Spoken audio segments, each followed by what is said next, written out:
So most people have heard of the phrase unity in diversity. And some people even have a vague idea or at least a picture in their mind of what it means. I mean, it sounds great and it makes for fantastic speeches or tattoos or even college campus mottos. But in our cultural climate today or even globally, is unity even possible anymore? And just for clarification, let me define what I mean when I say the word unity. Because unity is oneness in mind, passion, and purpose. So then by definition, unity and diversity is the expression of that oneness in mind, passion, and purpose in the midst of very dissimilar people or groups. So with that definition, is that a pipe dream in a world filled with polarization and fake news and even hatred around what each of us believe is right and true? I mean, is unity even possible anymore? The answer is yes, and that's what we're going to be talking about today, so stick around. Hey, it's Adam Simon with Responding to the Call, where every week we talk about faith, family, and finances from a biblical perspective. And no matter how you got here, I'd love to walk this journey with you, so make sure you click that subscribe button and turn on notifications so you never miss a new video. And then do me a favor, say hey in the comments and let me know you were here, even ask a question, or just let me know that you got value out of this. All right, so let's jump into it. Okay, so unity in diversity in the 21st century. I'm about to make a pretty bold claim about it. And if you think I'm talking about or living in some fantasy, rose-colored glasses, utopian dream world, I can promise you I'm not. I'm talking about the real world, your world and my world, where people are messy, the issues are gritty, and where pain stings and where hearts ache. It's a world that's as real as you and me sitting together right here, right now. I'm talking about a world where the things that we've been longing and praying for can actually happen because they've happened before. Walls of hostility were broken down. Equality became reality. Ethnic hatred and racial prejudice were dissolved, and diametrically opposed groups were fused together. There was unity, there was restoration, there was reconciliation, and the death of hatred. Go back and listen to those words again, slowly. Every single one of them. Doesn't that seem so incredibly good right now? Like, especially now? So where can such a thing be found? Or can such a thing be found? Yeah, I'd submit that it can, especially now. And it has nothing to do with your geography, your culture, your location on the planet. You're not going to find it in a 24/7 media cycle. And it definitely can't and won't be achieved by winning arguments on social media that are masked as dialogue. So then the question remains, where is this seemingly elusive utopian dream? Well, it's not a dream at all. In fact, it's the furthest thing from it, and it's more grounded in reality than your feet are to the floor right now, because there is a place that it can be found. It's at the cross of Jesus Christ. In all of human history, this is the one and only place that hostility, hatred, murder,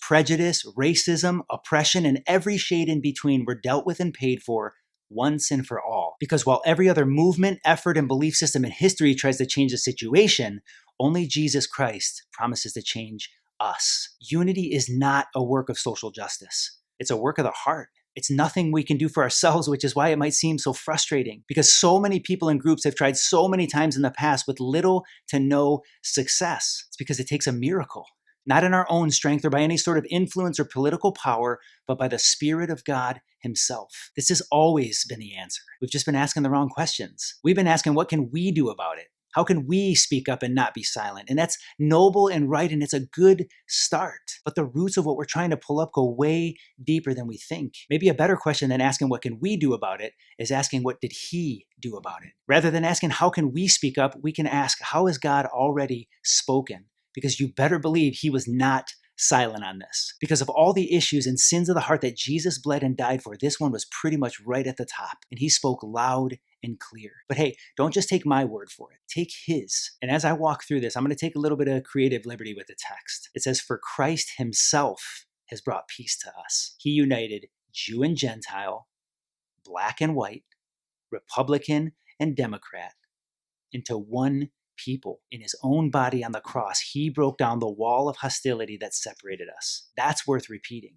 He broke it down. Jesus Christ, God in the flesh, not a certain religious affiliation, not the family I grew up in, not the president, not a political party, not a social justice program, not a massive platform. He Himself, with His own body and in His own blood pumped from a heart that fiercely loves both sides, He willingly laid it down to reconcile us together. As diverse as we are, as different as we are, as wildly passionate about different things as we are, He united us with a new mind, a new mission, and a new purpose. That's unity, together through faith in Him. It goes on to say exactly how it happened. It says He made peace by creating in Himself one new people from the two groups. Doesn't that sound great? one new people, together as one body.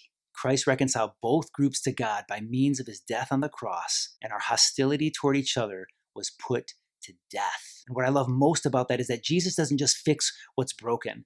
He doesn't just restore and heal. He's not just some cosmic helper. God's word says that he actually takes the vitriol and hostility that we hide in our hearts towards each other, and he puts it to death. Now, here's where it gets real. Here's where it gets personal. Because you can believe this as truth and let it transform your heart and your life and your social paradigm, or you can dismiss it altogether like you would a compulsive liar's claims. The choice is truly yours to make, and whatever way you decide, my prayer is that you would know deep inside your soul that this kind of miraculous unity, restoration, healing, and love between two completely different people and two completely different groups is possible. It just takes a miracle. It takes a work only God can do, and miracles do happen. They always have. Here's how I know that. God's word says, and through him, Christ, God reconciled everything to himself. He made peace with everything in heaven and everything on earth by means of Christ's blood on the cross. Peace between everything and everyone. That's unity in diversity, only made possible by the blood of his cross. That's where it all starts. Now, there's so much more to say about this topic, but I'm going to save it for another video. But for now, I hope this at least helped encourage you to believe something Jesus said to his disciples when they faced something impossibly similar. He said, with man, this is impossible, but with God, all things are possible. That's true in so many areas. Leave me a comment and let me know what you're believing God for. So thanks for watching. God bless you guys, and I'll see you in the next video.